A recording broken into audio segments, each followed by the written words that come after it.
state is held up by the three A's: Allah, America, and the army. One of them they have betrayed. Viewers, let's be honest about that. I never measure my words, because when it comes to Pakistan, you can't measure your words, viewers. But I want to go straight across very quickly, once again, back to Sanjay Suri and also to Anand Ranganathan. Anand Ranganathan, first you were raising your hand, you wanted to make a point. No, very quickly. Look, I speak as a layman. I've already said you're amazing experts on your panel, and Tom is one, and I really latch on to every word he says. But may I slightly disagree with him when he talked about rightly that India lost billions during Operation Sindhu. Well, you know, those billions were lost and then, of course, subsequently recovered. But that's the way stock markets react to every war. You're going to see that tomorrow. I mean, stock markets are going to crash the world over. But the fact of the matter is, today we see after a couple of missile strikes, Dubai has emptied out. We never saw such scenes in Delhi. You know why? Because we have our own indigenous Akash defense system to thank for. And Dr. Ramarao, he constructed something on shoestring budget that intercepted 664 missiles and Pakistani drones in a neutralization rate of 99.4%. So, you know, Brilliant. This is happening in Dubai when you had an overarching ally, America, not able to protect it, whereas we withstood 884 Pakistani missiles and drones, and Indians were freely moving on the streets.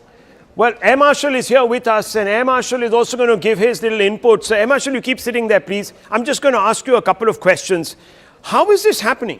How are all these Gulf states that thought that they were very secure under the American-Israeli umbrella getting reminders every so often, every couple or 3 hours, that they're not safe? We don't look at this operation which began on 20th February. In my appreciation, the planning must have started after 7th October 23. Right. And if you go to 26th October 24, when the massive Israeli strikes took on the key air defense verticals in Iran.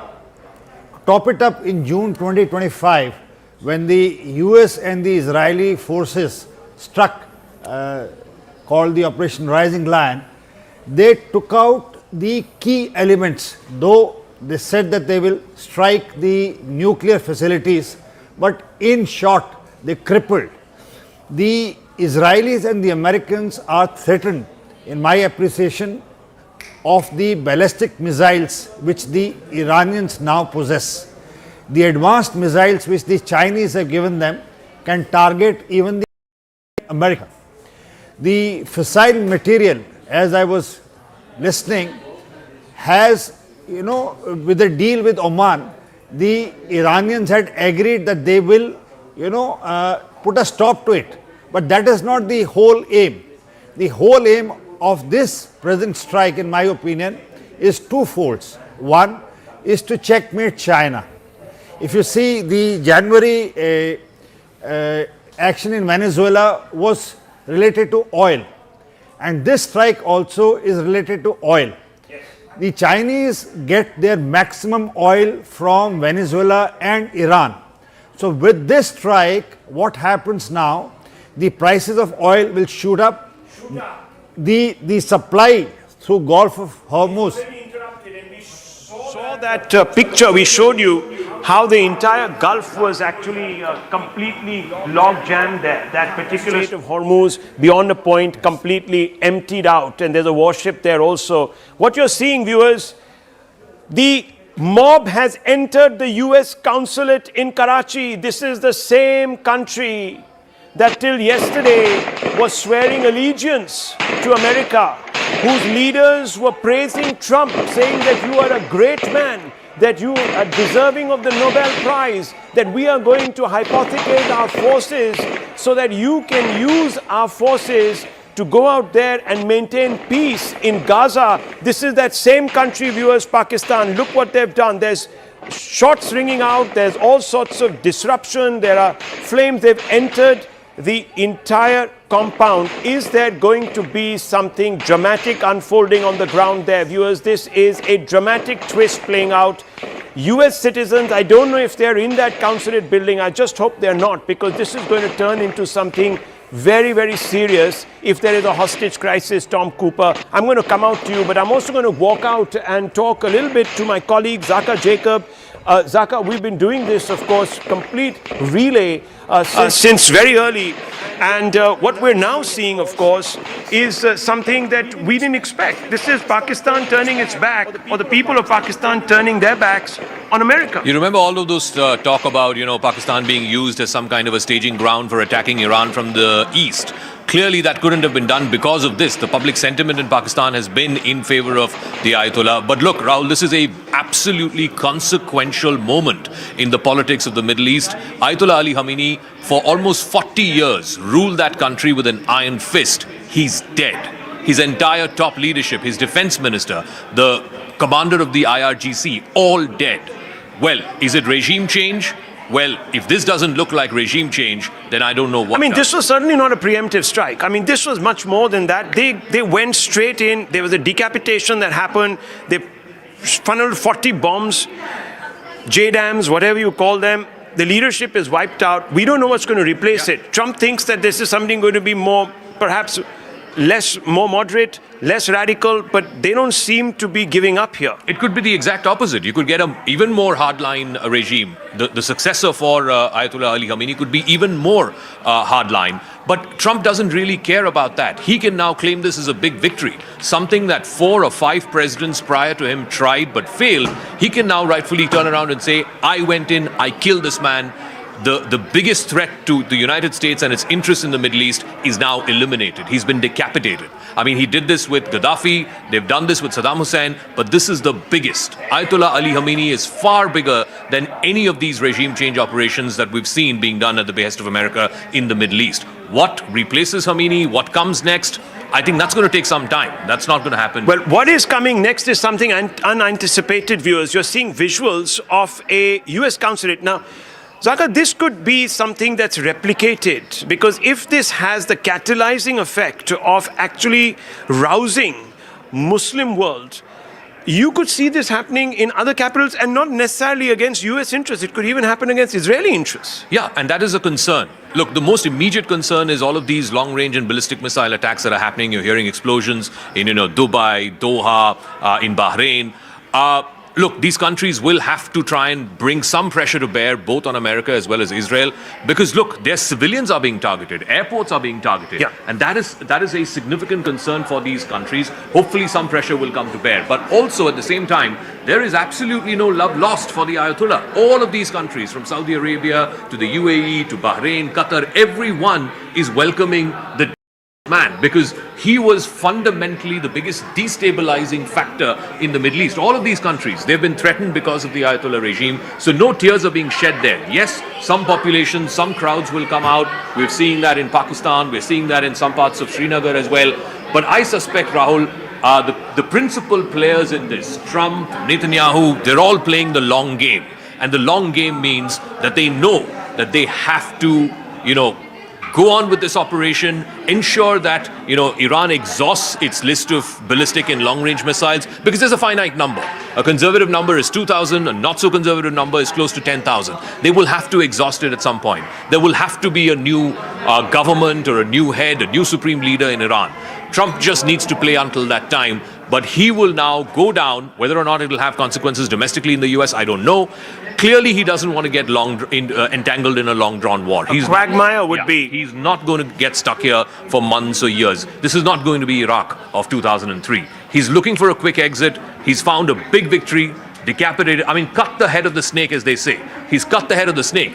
What replaces it, like I said, is going to be long-drawn, it's going to be hard, but that's not Trump's problem. What's going to be the off-ramp in case, and I just wish this doesn't happen, in case there are reprisals, and there are reprisals against US citizens in other parts of the world, and this sort of goes sideways, as they say. Is there an appetite for Mr. Trump to continue? Because obviously there will be then expectations of him to retaliate, to teach the Iranians once again a lesson of their lives as he talks. There will be a lot of pressure if there is any inconsequential or even consequential damage to American lives. Look, as long as American lives are not lost, I think Trump will be fine. his MAGA base itself is against these long-drawn wars. That's part of the appeal. That's part of why he came to office. I mean, you remember people like Charlie Kirk were against this war that's been going on in Gaza, almost never-ending war that's been going on in Gaza. And this is part of Trump's base. So Trump has no appetite for a long-drawn war. He's not going to get entangled. And you ask about the off-ramp. This is exactly the off-ramp. He's got the victory that he wanted. He can tomorrow morning address the country and the world, his new State of the Union, and say, I did what Obama could not, what Biden could not, what Clinton could not, what Bush could not. I went in there and I cut the head of the snake, and that's his victory. Well, will he take that? Will he take that? We've been covering this, of course, viewers, and we're going to hand over to Zaka in just a few moments. But I'm just going to take you through the newsroom since the morning. Very, very active. Shivani, why don't you come out to me? And of course, Siddhant, who's been tracking the Ministry of External Affairs and the Indian reaction and all the politics. Shivani, this is turning out to be an end game that we didn't envisage. Now, it's 24 hours plus. The Iranians don't look as if they're softening. There are reprisals happening in other parts of the world. You can see what's happening in Doha. Can you see those pictures there on your screens? Fresh visuals of strikes that have taken place in Doha. We're bringing you visuals from Karachi. But can I just say, the US and the Israeli army had already said at the start of this offensive that this is going to take at least a week. So they have a week-long plan. What happens beyond that, we don't know. But can I also tell you, even as we were keeping a watch on what happening in Karachi, we had a few visuals come in from the Iranian Culture Center at Tilak Mark in the national capital. We saw a few people arriving in autos and getting off there. Ladies with their headscarves, etc. Some Iranian cleric also seemed to be going inside. So I don't know whether we could see a repeat of some sort of a protest. If not what we are seeing in Karachi, but maybe some assembly outside the Iranian Culture Center in New Delhi to also voice their opposition. Well, what you're seeing on your screens, viewers, are those pictures coming out of Doha. I'm telling you, the Middle East is looking over its shoulder. We just showed you pictures from Dubai, completely a ghost town. That's going to cost it economically, as I'm saying, at a period of transition. Siddhant, what's the response coming out now from the Indian government? We had one statement. These are sort of statements expressing serious concern about the situation. There has been a decapitation strike. We have historical ties, civilizational connect with Iran. We haven't got a comment really on that development. Well, that's right, Rahul. In fact, there are more than 2,000 Indian medical students stranded in Iran. There are more than, if I'm not mistaken, 9 to 10,000 Indians in Iran at present. In fact, I have managed to speak to many Indian medical students there. They are sending me their sound bites, urging Indian government for evacuation, etc. They're saying that their passport is with the university. They cannot move out.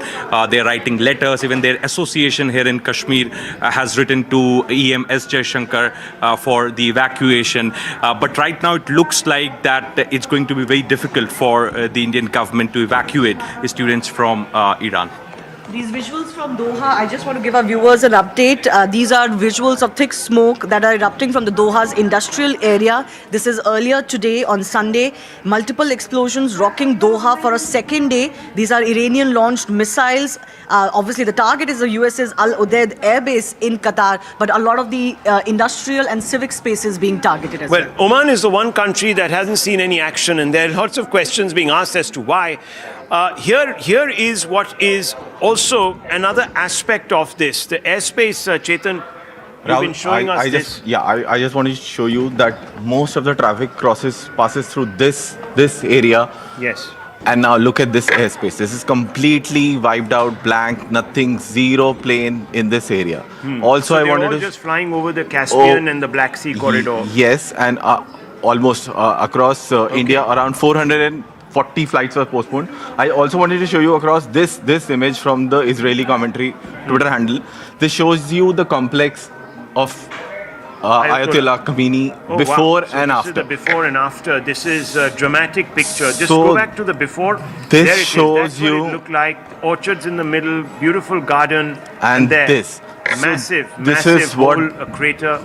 The bunker gone. buster drones can do. So this, right, as per them, this is what the Mossad commentary is. Okay. Well, let me just hand you back to Zaka, because there is a pivotal moment now, as he was also saying, in this particular conflagration. Zaka. All right, we're seeing heavy smoke that's billowing out from the Jebel Ali port in Dubai. It's one of the busiest ports in the world right now, and certainly one of the busiest in that part of the world. The Jebel Ali port, it's not a direct hit. What we're given to understand is one of the berths there caught fire because of debris that resulted from an aerial interception. So a lot of these attacks, these ballistic missile and long-range missile attacks by Iran, are also being intercepted by all of these countries, whether these countries are Qatar or the UAE, Bahrain, Kuwait. A range of US allies in that region have been attacked by these long-range fire, these ballistic missiles. Look at these various visuals that have been coming in through the day, through the last 5 or 6 hours. These are retaliatory strikes by the Iranian IRGC and by the Iranian army. They are vowing to take revenge for the assassination, for the decapitation of the Supreme Leader Ayatollah Ali Khamenei. These are pictures that are being shared widely from Dubai, from Doha, from Qatar, from other parts of the Middle East, all of which have been attacked in the last 24 hours. And now Iran, like I said, is vowing an even bigger retaliation, both on Israel and American interests in the wider region. Whether or not these countries will bring pressure to bear on America and Israel to try and pipe down. They've got the victory that they wanted. They've removed the man at the top, who is the Supreme Leader, Ayatollah Ali Khamenei. Now, let's pipe down, let's try and de-escalate, let's try and salvage the situation. Whether or not America and Israel will, listen to that advice or take that bait, we don't know. But Trump is someone we know who doesn't like getting entangled in long-drawn wars. Part of the reason why his MAGA base loves him and why he came to power is because of the fact that he doesn't want to get entangled in these long-drawn foreign wars. So let's try and see if we can get some of our guests to talk about this. There are now attacks that are happening across the wider region. Much of it has been intercepted. Much of it has been stopped. There aren't much civilian fatalities, as it were, in Dubai or Doha or other places. I want to go across, though, to Sanjay Suri, who's joining us live from Tel Aviv, where, too, all through the last 24 hours or so, there have been air raid sirens that have been going off, shelter-in-place advisories that are going off, and, of course, you have a national app there, Sanjay. What's been happening over these last 3-4 hours since daybreak there in Tel Aviv?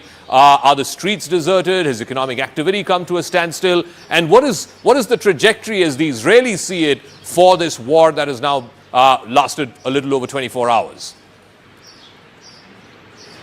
Well, Tel Aviv has been hit. There was a missile attack on central Tel Aviv overnight. A residential block was hit. A very large number of people were injured, and we have reports, unconfirmed yet, that one person has been killed in that attack and a great deal of damage has been caused. So this is what Tel Aviv has begun to live with, and we all know that in the June war of last year, 28 people were killed in attacks on Tel Aviv by Iranian ballistic missiles that got through. So there is no foolproof defense, and the most sophisticated defense that we have in place from Israel and from the US, the Gerald Ford is here supporting protection of Israel, is not foolproof at all. So there is rising concern here about where this will lead to. People, of course, are holding their nerve. They're all practically military trained. They're prepared for this. But the danger is not over. Tel Aviv is not out of it. Israel certainly is within range of the ballistic missiles and it's been hit already. The pattern last time was that as the war progressed, more and more missiles got through, so nobody is taking this lightly. And of course, as you were saying, it suits Trump that this should end quickly rather than last long. That is not certain. The killing of Khamenei is a dramatic and instant success for this attack. But that's not to say that he will not be replaced. It will all depend upon the tenacity of the regime within Iran. And we saw in October last year, Israel killed a number of military leaders from Iran. They were just replaced. So if these people who have been killed are all replaced and a council takes over in place of Khamenei and the same policies continue, this could drag on whether Trump likes that or not. All right, Sanjay Suri, for the moment, thank you very much for joining us. There have been multiple hits across the wider Middle East region, from Qatar to the United Arab Emirates. Now, the latest that we're getting, an Iranian drone has hit an industrial area in the UAE just this morning, and that's caused a major fire. This is in the UAE. There have been multiple explosions across the Emirates since the last 6 or 7 hours in retaliation to the killing of the Supreme Leader of Iran, Ayatollah Ali Khamenei. We've heard explosions happen in Doha as well. So far, though, there is no reports of any fatalities. Some people have been injured. A couple of people in the UAE is what we're given to understand, even a couple of people in Doha. But so far, no fatalities. These are the latest pictures that you're seeing of a major fire at an industrial area after a drone, an Iranian drone, hit an industrial park in the United Arab Emirates. I want to bring in our guests as well on this, because